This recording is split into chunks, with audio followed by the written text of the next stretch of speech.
Tes. Oke ini.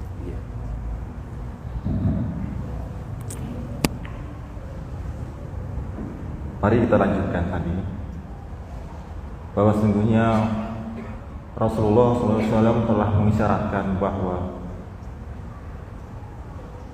pembawa kejayaan akhir zaman akan muncul dan datang dari Asia Timur, di mana kejayaan Islam, kepemimpinan Islam pernah dipimpin oleh dari bangsa Arab, kedua bangsa Irak, ketiga Turki Utsmani, yang keempat ini belum. Tapi di situ ada isyarat dari Rasulullah SAW bahwa akan muncul dari Asia Timur dan akan bergabung bersama pasukan Panji Hitam dari Khurasan. Sekarang kita harus sadar, kita harus mengetahui sejarah perjuangan peradaban Islam di Nusantara. Sekali lagi bukan Islam Nusantara, tapi peradaban Islam di Nusantara. Bahwa sesungguhnya peradaban Islam di Nusantara itu dibangun oleh 4 pilar. Awal pertama dulu sebelum kemerdekaan, sebelum abad ke-15, sebelum kemerdekaan, peradaban Islam dibangun oleh 3 pilar. Pertama oleh dari masjid, kedua pondok pesantren, ketiga keraton. Itu 3 pilar peradaban Islam, di mana 3 pilar itu yang membangun masyarakat, adab, akhlak, ilmu, tauhid, semua dari 3 itu. Kemudian setelah negara ini menjadi republik, masuklah tambah 1, yaitu tadi pondok pesantren, masjid, kemudian keraton, keempat kampus. Jadi peradaban Islam dibangun oleh 4 pilar sekarang. Ada tambahan kampus, yaitu generasi para mahasiswa yang sekarang. Makanya ada kajian-kajian keislaman di kampus itu lebih mudah diselenggarakan, dipahami oleh para mahasiswa di generasi muda saat ini. Nah, sekarang kondisi yang kita sekarang adalah kondisi yang sangat Indonesia terpuruk, yaitu karena Indonesia mengalami zaman fase Muqajabariyah. Tapi ingat, Muqajabariyah yang sekarang ini adalah masa-masa detik-detik terakhir.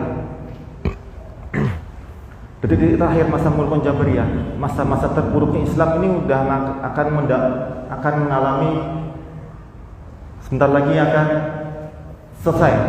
Insya Allah akan selesai dengan munculnya tahun 2024. Makanya para ulama sunnah mengatakan 100 tahun kemudian setelah Turki Utsmani 1924, kemudian 2024, 100 tahun itu akan muncul kebangkitan Islam kembali. Yaitu dari mana? Dari Nusantara, dari Indonesia. Itu dengan awalnya dari mana? Dari kebangkitan kerajaan-kerajaan Kesultanan Nusantara akan bangkit bersama para ulama, akan bersatu. Mereka mempersiapkan tatanan holding system, tatanan negara yang akan disiapkan. Itu bukan suatu hal yang aneh, tapi ini adalah insya Allah adalah suatu isyarat bahwa Indonesia akan digilir oleh Allah, diberikan peran untuk tampil, untuk memimpin dunia. Makanya Indonesia akan muncul nanti sebagai pemimpin dunia, sebagai mercusuar dunia. Saya yakin munculnya kebangkitan Islam global, pemantiknya adalah Indonesia, dan adalah munculnya itu adalah kebangkitan kerajaan Nusantara dengan para ulama. Disitulah munculnya pemerintahan Islamiyah, munculnya kekuatan Islam yang dipimpin oleh ulama dan sultan. Disitulah umat Islam akan tampil memimpin Asia, kemudian memimpin dunia, di mana dunia, seluruh peradaban dunia akan di bawah kepemimpinan Islam dari Indonesia. Maka kemudian setelah itu tentara diraja kerajaan Nusantara akan memerangi kaum Yahudi ke Yerusalem bersama pasukan Khurasan. Ini insya Allah akan terjadi seperti ini. Dan kita sebagai kaum muslimin seharusnya gembira menyambut datangnya kabar gembira seperti ini. jangan pesimis. Jangan pesimis dengan kondisi saat ini. Mari kita sholat Isya dulu. Silakan, lanjut. Dari kita jangan pesimis, karena insya Allah Indonesia akan diangkat oleh Allah derajatnya, makomnya di hadapan bangsa-bangsa lain.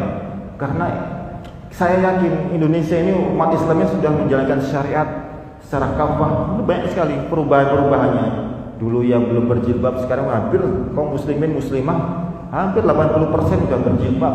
Coba lihat di jalan-jalan itu, semua wanita yang muslim itu berjilbab. Dulu 20 tahun yang lalu masih bolong-bolong. Itu artinya itu syariat Islam, pemahaman terhadap ilmu agama, mereka semakin membudaya, semakin budaya Islam itu. Nah, disinilah kebangkitan Nusantara hakikatnya adalah kebangkitan Islam, di mana sultan dan ulama akan memimpin dunia. Makanya Indonesia akan menjadi tampil di pemimpin dunia sebagai mercusuar dunia. Kita harus semangat masalah itu. Kita sambut masa-masa Mulkon Jabariyah yang terakhir ini dengan semangat, dengan kekuatan ukhuwah Islamiyah. Sumbernya adalah kekuatan kita yang doa dan menjalin ukhuwah Islamiyah sama kaum muslimin, agar muncul kita di masyarakat Indonesia, muncul masyarakat madani yang berkarakter madani, masyarakat yang baldatun thayyibatun wa rabbun ghafur.